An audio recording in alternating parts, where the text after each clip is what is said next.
This is Scott Westerfeld at Comic-Con 2011.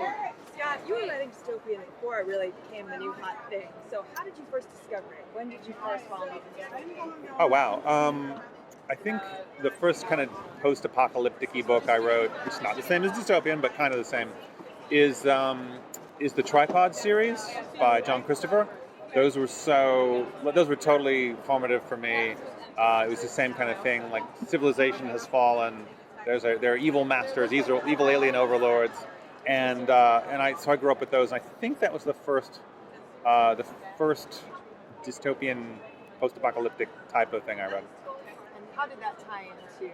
Uglies seemed like such a targeted kind of. You really were taking on some fun things in terms of modern culture, in terms of our obsession with celebrity and our obsession with beauty. And was that more? Were you inspired more by modern day and things you kind of wanted to take aim at, or was it coming from that old realm of dystopia? It was certainly there's a part of the Tripod series where when you turn 16 you get capped, and so you get this sort of plate put in your head, which is supposedly like a sign that you're a man, or that you're an adult or whatever. And of course, it turns out to be a terrible thing, and that's pretty much ripped off. I ripped that off from John Christopher in the Uglies. And the other aspect of it was that I had these friends and a sister-in-law who do who not plastic surgery, but they do special effects, visual effects. And one of my sister-in-law's job was to erase a boil from this famous movie actor's hand because he can have no flaws. So what I was doing is, watching the way that the people, the people on the screen who kids idolize and want to be are actually, not only are they chosen for being incredibly beautiful, but then they have these visual effects go through and, fix every imperfection they have. So it was more about representation in terms of photography and movies than it was about plastic surgery itself. And do you think, how damaging is that to teens? Do you think when we have this kind of impossible ideal? Yeah, I mean, I think it's why when everyone looks at any picture of themselves, their first reaction is, yeah, what a terrible picture of me. And, why are my pictures so bad? And it's because you don't have, a lighting guy and a makeup guy and a special effects person and and everybody else who can go through it and make it perfect. It's not damaging, but I think it can be if you don't become aware of it. And so all I really want to do is not so much send a big message about, personal appearance and not being important, as just make people aware of it. Because I think once you see through the curtain, you are armed and forewarned, and you make it less of a big deal. You just have to get over it. That's just like many other things in our culture. You have to realize that it's trickery and that it has nothing to do with you. It's kind of fun how you turned that into the evil sci-fi plot of distracting people from the really important things of life. Do you think there's any parallels today with our obsessions with celebrity culture, that people aren't paying attention to politics? Yeah, well, I think people have always been that way. I mean, we're monkeys, we're villagers, and really the village gossip is always going to be more important to us than the fact that the crops are failing, or that or what else is going on. And I think that's just a function of the way we're wired as social beings.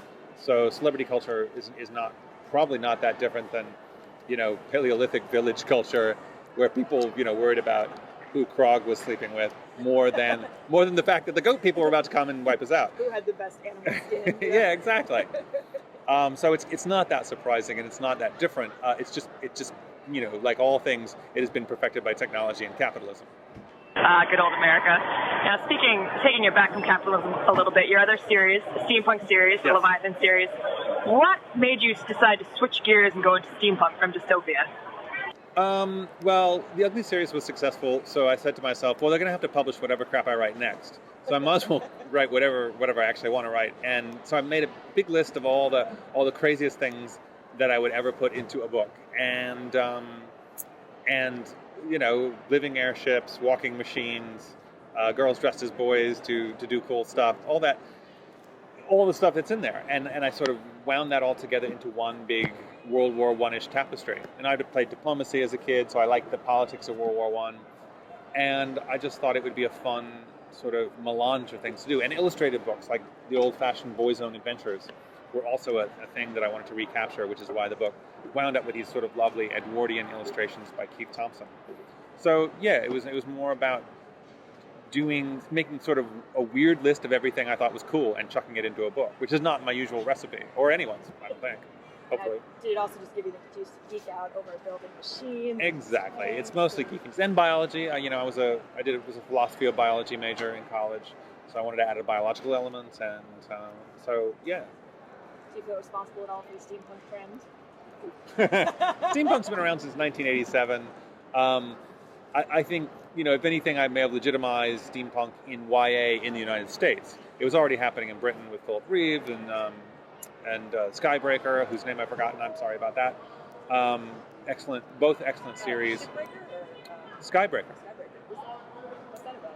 Skybreaker is there are many books in that series. Why am I spacing it? It's a British steampunk series. I think steampunk has been more common in the UK than the US, and it just never crossed over here because it's all Victorian, and I didn't think we got it. So all I've done is made it a little easier to sell in the US, and hopefully those guys will find their homes here now. Is there anyone else you recommend for people who are fans of Leviathan, who are looking for more steampunk goodness? Yeah, well, certainly the Skybreaker series, in the Philip Reeves books, The Hungry City Chronicles. Not YA, but perfectly good for YA readers is Sherry Priest's Bone Shaker series, and Ganymede and Dreadnought, all fantastic books, and full of daring do and steampunk goodness. It's Civil War steampunk, so it's very American, and many more, I'm sure. That's what I got now, though. Here on Sunday at Comic-Con. Day 4. Now, you did announce today in your Spotlight panel that there is movie news on the Uglies front. Yes. There's a company called Lola that does facial special effects, visual effects, and they did the Benjamin Button, Brad Pitt getting younger and older. They did the mapping of the twins in the Social Network. It was one actor playing two parts, so they had to map a face onto another body. Same thing with Captain America when they turned what's-his-face into a 90-pound weakling. And they also just recently did the Harry Potter stuff where they did the schlubbification of the Harry Potter cast to make them old and schlubby looking.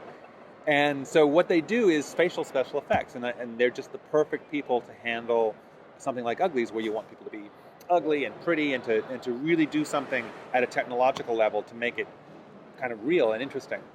So they're on board, and they're funding and doing the development. They have a sister company called Hydraulics, which can do all hoverboardy, explodey stuff. And they have found this wonderful Jacob Foreman, this wonderful screenwriter, and it's all sort of falling into place. And, now, what's your involvement going to be going forward? They've hired different screenwriters, so you're not doing the Suzanne Collins at all. No. That's outside of my field of expertise.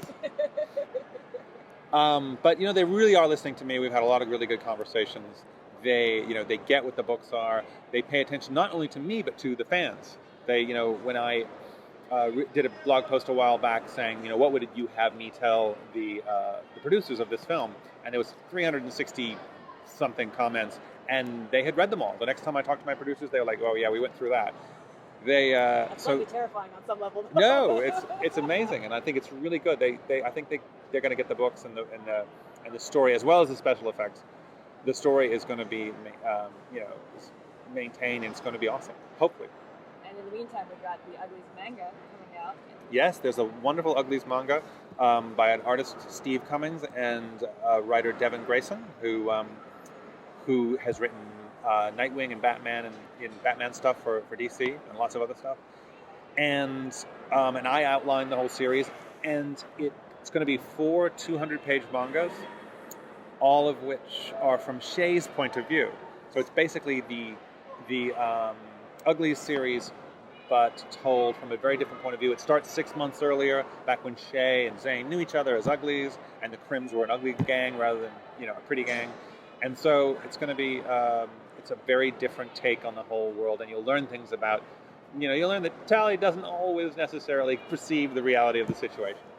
Was it hard to hand it off in any way to other people? Because letting that go on some level, letting someone else kind of take charge of it, or do you still feel like you're firmly in the driver's seat? Yeah, no, I am approving every character design, every frame, every panel, every script line. So it's not really that bad.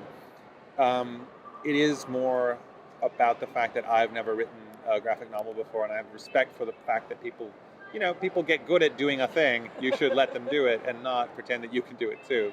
I'm not to say anything bad about people who who venture out bravely like Susan Collins into new media. I think that's amazing too, but that's not for me. So, I've really enjoyed learning about how to write graphic novels from watching Devon and Stephen and my editor at Del Rey Manga all work together on this, and sticking my oar in when somebody says something that's not happy making. Now, you also mentioned teasingly that you might even be working on something you would call a paranormal romance. Yes, I am. It's the one novelty thing I'm written, unillustrated, not a graphic novel, not just a regular prose novel.